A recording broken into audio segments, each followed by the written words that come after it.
Story time. How I ended up slapping one of my college roommates. Little backstory while I tell you guys about this. So literally, I was class of 2020, so that means I had the drive-through graduation. I didn't have the traditional graduating, and I didn't have my traditional freshman year in college where, you know, you got to meet everybody, got to see everybody, and that definitely was my downfall. Let me just say that. Flash forward now to my sophomore year. I finally, campuses are open. Everyone's super excited and everybody's moving on campus. I still didn't really know anybody because I didn't really chat with anybody during my online year. I just worked. So I didn't really have time to do all of that. So I was really excited for my sophomore year and the move-in day and everything, right? And my move-in day was pretty weird because I didn't actually get to meet my suite mates until like 2 weeks into school. So on my move-in day, I ended up meeting these other girls that I barely ever saw like after that day, like literally after that. But I did end up hanging out with one suite mate that seemed to always be home all the time. And so now me and her are hanging out. Her name's Ellen. We're gonna call her Ellen for right now. We're hanging out a lot more because I didn't have a roommate. I didn't get to pick my suite mates and I didn't get to pick my roommate. So all the girls that I was gonna end up meeting for my first week of September were all strangers, and I was super duper nervous. But me and Ellen seemed to be pretty cool. She had a cool vibe for the most part. We could chit chat. We were both bored at home, so it was like, what else can we really do? I was too shy to go out and about on campus, and she just seemed to always be home. So I was like, okay, me and you can kick it. I should not have fucking done that. Eventually, I do meet all the rest of the girls, and they're super dope and super cool, right? And I'm like, okay, this is pretty nice. I ended up meeting Ellen's roommate, and that ended up becoming my best friend for like ever. Me and her are still in contact to this day. But when I got to meet the other girls, something really changed in Ellen. It was different. I started to notice that her energy would change when the girls would come home. Like, instead of me and her just kikiing it up, she would try to make fun of me. She'd be like, oh, look at her, she's so fucking full of herself. And I'd be like, wait, did Ellen just say that about me? Or she'd just be like, yeah, I guess girls who walk around thinking they're pretty all the time really be thinking they're the best, all of a sudden just talking shit about me in front of these girls. And they're looking at her like, what the fuck? And I'm looking at her like, what the fuck is going on? So her whole vibe and energy changed right after I got to meet everybody officially. This color is so pretty. Oh, look how satisfying this is. Okay, hold on, it's not even y'all see it. But when I started to peep that Ellen was acting mad weird after I met the girls, I was like, okay, so obviously these girls must be like in her mind, because she had a very high school type of mindset. These girls must be considered the popular girls in her brain, and that's why she has to be mean to the girl who seemingly has no friends and doesn't know anybody at school, the new girl. So I was like, oh great, I'm in fucking what's that movie with the pink ones? I'm in that movie, and now I gotta deal with this bitch. Great. So now Ellen's getting really aggressive with me, whether or not the girls are there or not. She starts banging, and I mean repeatedly banging on my door. Now here's a little context. In the school, there was a microwave for the entire building to share, and in my suite, there was one microwave in my room. And I told the suite mates when I first met them all, and we all kikied for the first time, I was like, yeah, no problem, you guys. If you want to use my microwave when I'm home, just let me know. No problem, just ask, right? So I guess Ellen decided to take this as a very big invitation to bang on my goddamn door all the time. None of the other girls like ever took it to that extreme. If they needed it, they'd be like, hey, or they just text me and be like, hey, I got some stuff I want to heat up, like, do you mind if I come in and use your microwave or whatever? And I'd be like, yeah, absolutely, no problem, because I offered for everyone to use my microwave. I really wanted to make friends. Since I didn't have a roommate, it was really important for me to make some college friendships. I was dying to have a good female friend. I just wanted a woman that would understand. Oh my god, I'm trying to blend on my pimple. I just wanted a woman that could understand me. Like, I wanted to talk to the girls about makeup, but I didn't tell anybody about my TikTok because I was so nervous because of how mean everything was going. I was like, oh my god, I'm scared. But continuing about Ellen, adding some more, but yeah, everything with Ellen started to get real aggressive. She started banging on my door, girl. I was like, whoa, what the hell is going on? So I told her roommate to see if maybe it's just something she does if she's just aggressive like that, and everybody was confused. So everyone's like, no, Ellen's really nice. Like, she's mad cool, da-da-da-da. Like, you can laugh with her. She jokes all the time. Like, nah. And I was like, so Ellen's not mad weird and aggressive? I'm like, what? How come she keeps banging on my door? Like, we had an RA in our suite. So I was like, how is she getting away with this every single time? Like, my room was right next to the RA. Like, RA door, my door, Ellen's down the hall. We're all in one suite, but she's like 2 doors down. And yet she's getting away with this every single goddamn day. And I'm like, all right, so now it's time for me to spaz the fuck out, since clearly she's just doing this shit to me. Going for like a no foundation kind of look, so that's why I'm using the Halo Glow. But everything started to click for me when I realized, oh, okay, so she's from Boston and I'm from Boston, but nobody really knew that. Everyone thought I was from Walpole, you know, and for them, they thought I sounded very white. And I was like, okay, whatever. I've heard that shit my whole entire life. I really don't care at this point, but that's what happened. She's thinking that I wouldn't boss up and wouldn't argue with her, wouldn't fight with her. That's what was going on. So when I realized, okay, so they think I'm whitewashed, so they think I won't boss up, they think I won't do anything, and that's why she's trying me so much. I guess it was my time to shine now. And I didn't know what to do, really. I wasn't sure how I was going to calculate it, but I knew the next time she banged on my damn door, I was going to have to do something about it. So now at this point, I'm plotting on what I should do next. I'm like, okay, the next time she bangs on my door, what should I do? Like, should I wait for the RA to come, or should I wait for the RA to leave so I can do something more than, you know, what I'd be able to do with the RA there? Because our RA was very passive. She didn't do shit. She just, you know, she would see shit and walk away from shit. She didn't care. She was there to get, she was a super senior. She was there to get her money and to leave, for real. So I was like, okay, that's kind of a dead end. But all of a sudden I hear big boom, boom, boom, stomping. And I was like, okay, it's game time. I got to do it right now. So I hear her approaching my door. So I decide, all right, the second she hits the first bang on my door, I'm about to swing this bitch open and cuss her the fuck out. I'm like, I gotta do this. I decided that if I didn't do it, I would have to be dealing with this for the rest of the year. She's my roommate, my sweet mate. I gotta live with you. So that means I have to make sure that I've set boundaries right now, or else I'm screwed. I heard the first boom, and I opened my door, and I was like, I thought I told you before to stop banging on my door, and everything in here is not entitled to you. And she goes, well, you know you're the only person in here with a working microwave, and you know that I need the microwave because I have a lot of frozen foods. And I was like, why do you keep buying frozen foods if you don't have a microwave? You need to buy something else. So, or you need to go downstairs and start using it on the microwave. I'm about to tell you to stop using my stuff, and I already told you need to stop banging on my door like you're paying for it. You're not my roommate. You're not my sweet mate. You don't own this door. I'm paying for it by my damn self, which means that you and me are going to keep having an issue if you keep grabbing on my door. She's like, why do you keep locking your door anyways? I'm like, because it's my door to lock. I pay for it. So now we're really getting into it, and the RA ends up being home, bro. The RA comes out her room, but it don't seem like me or her give a flying fuck about her coming out her room, because we're still going at it. She's trying to push past me at this point now to get to my room, to just be like, I'm just going to use it anyways. And I'm like, no, the fuck you're not. So now I'm like, girl, you better cut it out, because I'm for real gonna have to do something if you keep stepping past me right now. She's like, what? And I'm like, oh, you want to talk about some what?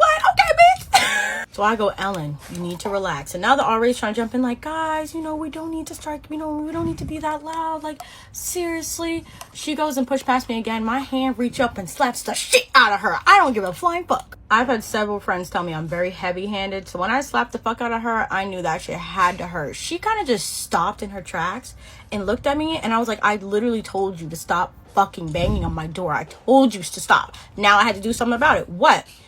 When I tell you, I was kind of mid-stunned too, because dang, my reflexes kind of ate that day. But she was more stunned than I was. That's for damn sure.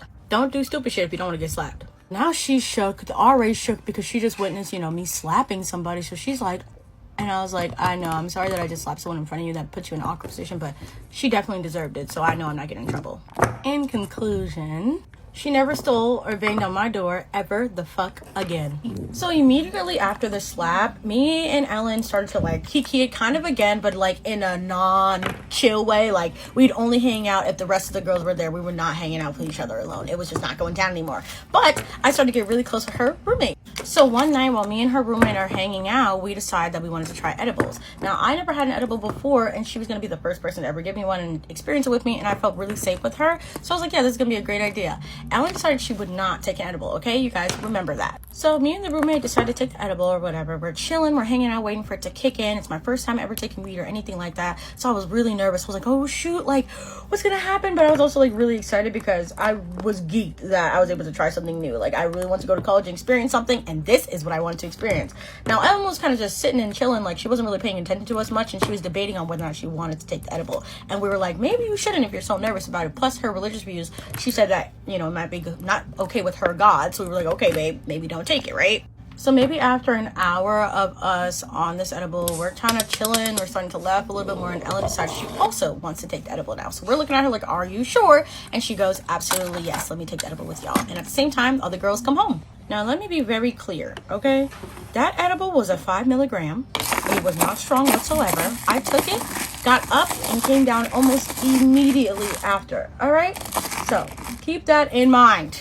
Ellen takes her edible and the other girls get home, and we also share some edibles with them too. So now we're all kind of chilling. They already came back kind of smacked, so we were like, all right, so that edible's gonna really hit y'all. But everybody was chilling. We all go into the other girls' room. We're having a good time. We're all telling laughs and jokes, and it was really funny. Like, I was having a great time, you guys. I was like, damn, this is what it's gonna be like to get lit with these guys. Like, I cannot wait for the year. I'm really geeked, you know what I mean? I was like, Ellen's acting fine. She's just kicking in with the other girls more than anything. I'm getting really close to the roommate. I'm like so happy. Yeah, that was about to change. So all of a sudden, after we start cracking jokes and we're all laughing, we're all kicking it up, Ellen just starts talking shit about me, literally out of nowhere. And the whole room paused, right? Suddenly she just goes, oh my God, Kamari is so fucking full of herself. Like, I'm so sick and tired of this. Like, doesn't Kamari just act like she's so full of herself? Like, isn't this ridiculous? And we all paused and looked at each other like, what is going on? Like, the shit she was saying, me and her roommate locked eyes and was like, is she talking about me right now while I'm right here? What the hell is going on? So even the other girls are looking at each other like, and we're now all four of us are having this like connected moment of like, oh my God, Ellen's losing her goddamn mind. So of course, after Ellen said that about me, everybody in the room had to look at each other and decide like, okay, are we about to say something to Ellen or what? So then one of the other girls of the room that we're in, she goes, Ellen, yo, like, you need to chill. Like, that's pretty damn reckless for you to be saying that like that. And she's like, oh, no. We're like, maybe you should go to bed. I ended up having to treat this girl like a literal baby and being like, yeah, maybe you should go to bed. You know what I mean? She's like, oh, you know, it's the weed that's making me say that. And we're like, obviously not, because we're all lit right now and none of us are saying mean shit about each other in the room we're in right now. Like, you're just bugging. Plus, she hadn't been on the edible for less than 10 minutes. How was the edible making you tweak out and say mean shit about people when you're over here not even lit yet? What the fuck? This blush eats. Like, what? So Ellen's roommate gets up and goes, all right, you know what? Let's put you to bed, Ellen. Like, come on, let's go, right? We grab Ellen, put her to bed, and we all get back in the room, and we're like, that was a lot. Like, that was a little weird. Then suddenly we hear a freaking knock on the door, yo. And y'all not about to believe what the hell she just said. She knocks on the door and then opens it and goes, oh my God, guys, I think when I was high, I completely forgot what I said. Like, oh my God, like, what happened? And we're like, this girl is crazy. She tried to come back in to lie and act like she was now not high anymore. And I was like, no, what happened is you went in that room and got real remorseful because what you did was rude and disrespectful and real stupid. Now everybody looking at you like, what the hell's wrong with her? Because mind you, this is still the first like 3 weeks of school. Nobody knows nobody. Now this is honestly where the night took a turn for the literal worst, because she came back in the room fully. Now she's talking about herself and talking bad about herself. Like, it was so weird. We explained to her, like, we know how an edible works. Like, we know that it doesn't last like 10 minutes and then suddenly you're back to normal and you're apologizing for the shit you said hi. A lot of people do not have to apologize for the shit they said hi because they don't usually say mean shit when they're high. All of a sudden we're all talking again and she starts going on a tangent talking about some, please you guys, I don't want you thinking I'm a terrorist. And we're like, where is this about to go? Because this is crazy. I'm gonna say this loud and clear for the people in the back. Nobody has any discrimination around anybody. We were all women of color. We were all people with very specific religions, and we all respected each other in this space. Nobody had a problem with nobody, okay? Even better, we didn't know each other because it was still the beginning of school. Ellen keeps yelling, going, oh my God, please guys, don't think I'm a terrorist. Don't think I'm a terrorist. And we're like, please, Ellen, what the hell are you talking about? Like, we don't know what you're talking about. Can you explain? And she's like, I just don't want you guys thinking about me in a bad light. I just don't want you to think that way. And then she switched and started making jokes about herself being a terrorist. Now, to be honest with y'all, Ellen is bugging the heck out. She's going on this tangent about herself. And then one of the girls goes, you know, you're not a terrorist, but you know, you're kind of acting kind of wild like one right now. Like, what the fuck are you doing, right? Making a very passive ass joke. I'm not sure if that's what she said word for word, but it was very much like a, girl, you're just bugging right now. Nobody knows what the hell you're talking about. Remember, this is also the same girl that defended me earlier. So she goes, oh, are you calling me a terrorist? Fine, I'm gonna report you to the RA. So we all start laughing because we're thinking she's joking, because obviously we're all lit right now. So of course you're not about to go report nobody, because then she'd also get her roommate in trouble too, right? So then of course not. Ellen literally bolts for the door, opens it so fast. We're all shook and looking at her, because you know how stoners be when maybe things are happening too fast. You just be looking like you know what I'm talking about? And she runs to the R8 door. Now I told you guys before that we have an R8 in our suite, so I was like, she did not just go grab and wake the R8 up out her sleep, mind you, because it's like damn near almost midnight. Now we're hearing the conversation at the R8's door, and she's like, yes, one of the girls is calling me a terrorist, and I can't understand what's going on. Like, they're bullying me for my religious beliefs, and I just can't understand. And she starts crying, and we're like, oh my god, she really wanted to grab the R8. Now, of course, her roommate is pissed the fuck off. I mean, she was so mad, because of course if you get the R8 and then she figures out that we're all on edibles and shit, the girl's gonna get in trouble. So she's like, you get back here. And so the RA comes to the door. Now she's in our face and she's looking at us like, what's going on? Who's bullying who? I don't accept bullying in this room, in this suite. I'm not gonna take it. Meanwhile, me and her look at each other like, you know damn well that there's been bullying going on in this damn suite. We're like, yo, no, she's joking, bro. She's joking, like, because she has to be joking right now, because we are all looking at her pissed as hell. So then she switches up, and that's one of the things she always did. She always switched up real quick, no matter what the situation was going on. If she realized that people weren't gonna like her because of the things she did, she switched up. She goes, oh no, I'm sorry. Like, I was just joking. It was just a joke. I didn't mean to wake you up out your sleep. Like, oh my god, I'm so sorry. Like, they were just joking around. Like, I was just kidding. And the RA's like, are you sure? Because I can report them and get them in trouble. And she's like, no, I'm serious. So the RA heads back to her room. She's like, okay, if you don't want to report them, I can't do anything about it. And she was like, yeah, no, I don't. Like, it's okay. Goes back into her room. She comes in. She goes, oh my god, I'm sorry, guys. Like, sometimes edibles really make me act crazy. We all look at her and go to bed now. We're all pissed. Like, come on now, are you serious? She heads to bed because we're so sick and tired of this, and we all collectively decide that we're never ever giving her an edible, cannabis, anything ever the hell again. I was like, yeah, you're done, you're canceled, you're forgotten, girl, because what the hell was that? Yeah, that whole moment was so next level. So clearly the vibes were not okay after I slapped her. Any chance there's anyone out there who could help save my wedding? Also, this one was posted 11 years ago. Posted 11 years ago by Big Poppy Sea Dogs. So, getting married in Tampa in 3 weeks. We had booked a big mansion for the wedding with the idea of having the ceremony and reception there. That way, anyone who wanted to stay over could crash on the floor or whatever. The property owner emailed me today talking about a, quote, lawsuit and code enforcement. Long story short, his email was only 3 lines. We lost the venue. I don't know what I'm going to do about him, but for now, I'm trying to find somewhere to have the ceremony. Problem is that June is a fairly popular time for weddings, so almost every venue is booked. Another issue is that since this was going to be at a private residence, we have already bought about $1,500 in liquor, and most wedding places won't let you bring and serve your own. So my fiance is freaking out. Trying to calm her down has actually had an overwhelming calming effect on me, and we don't have anywhere for the ceremony/reception anymore. We can't change the date without fucking over a bunch of friends and family who have already bought plane tickets, and there is the honeymoon too. Can't reschedule that with work. The caterers, wedding cake, DJ, and bartenders are all flexible as far as changing the venue. And so is the officiant, my brother. This is her, hopefully, only wedding. And I have an understandable desire to make everything perfect. I feel like I'm failing miserably at the moment. Does anyone know of a good venue that is somewhat unique and interesting that would be available June 11th and meets the requirements? Edit, we're both atheists, and while this may sound snobbish or elitist or whatever, we find the idea of getting married in a church rather unappealing. I know beggars can't be choosers, but I'm not at the end of my rope just quite yet. Edit 2, should have mentioned this in the original post, but we were expecting about 150 people. Edit 3. Thanks so much everyone for all the kind words and support and some amazing ideas. I am leaving my work now and driving to the hotel. It's about an hour, and then I'm going to go through all the suggestions and figure this out. I am much more optimistic about this than I was 2 hours ago. My best man called me to tell me he saw this on the front page. I promised to post how it went too. Edit 4. Last for tonight. I said in the comment below, but I wanted to say it again where everyone could see. I was upset and cynical about this earlier because the guy, venue owner, was a bit of a dick. It is impossible to feel that way now. all. One guy acted in his own interests, and over 800 Redditors have commented and made terrific suggestions, or just wished me well. This is why I come here. Just as I start to lose faith in humanity, you people all remind me how good other human beings can be to each other without any sort of motive or incentive, except comment karma.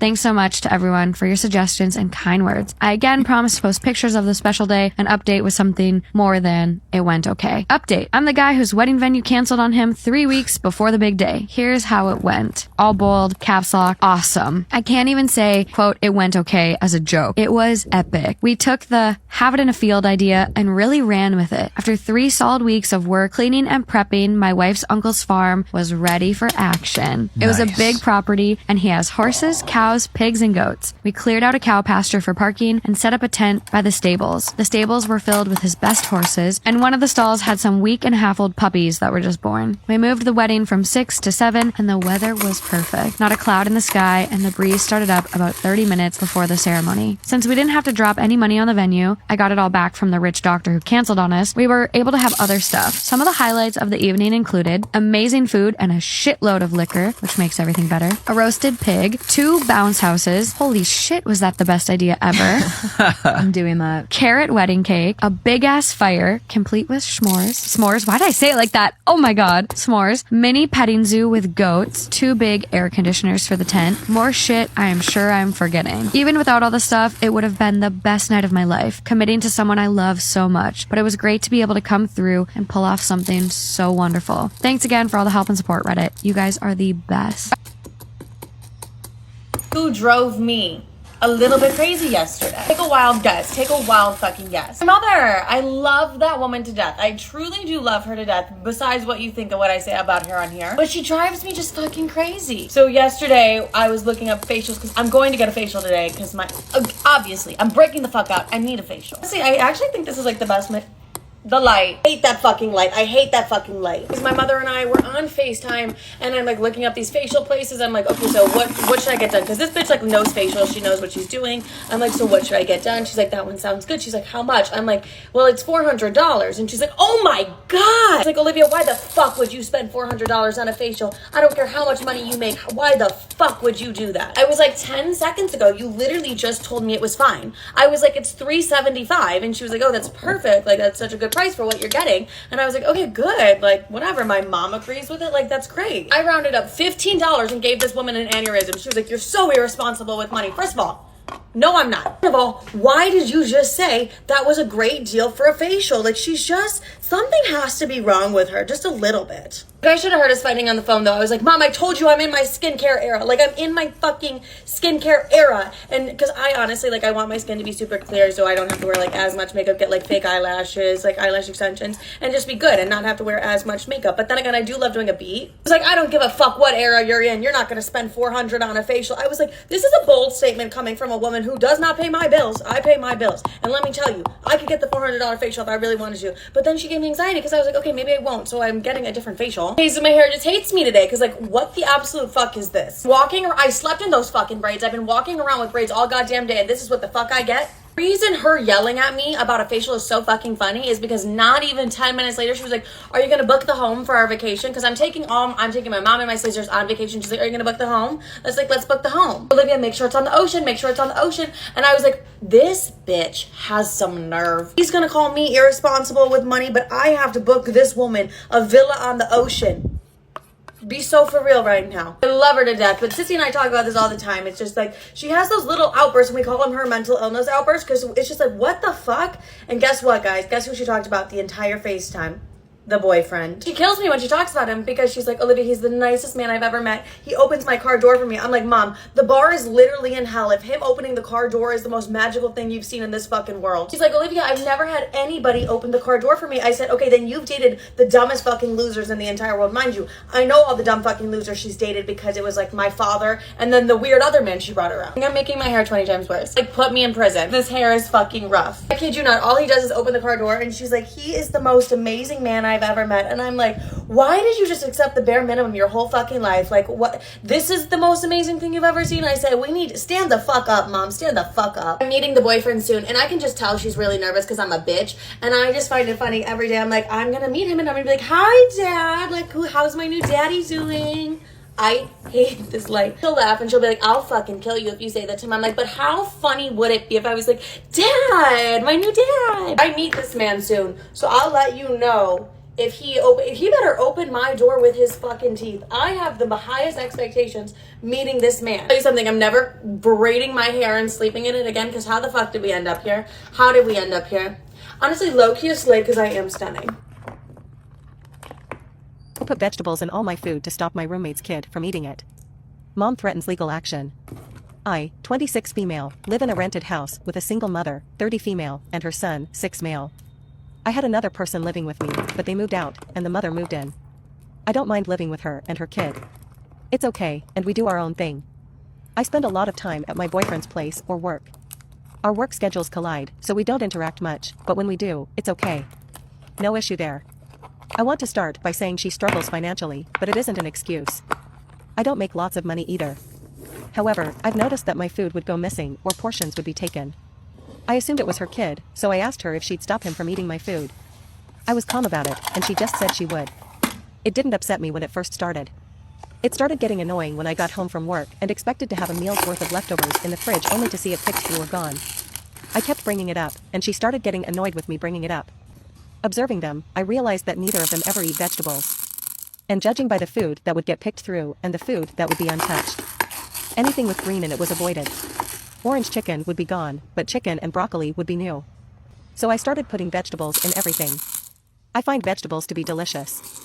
And anything green or not, a potato does not get eaten. So I could mix some bell peppers into the food, which would be fine.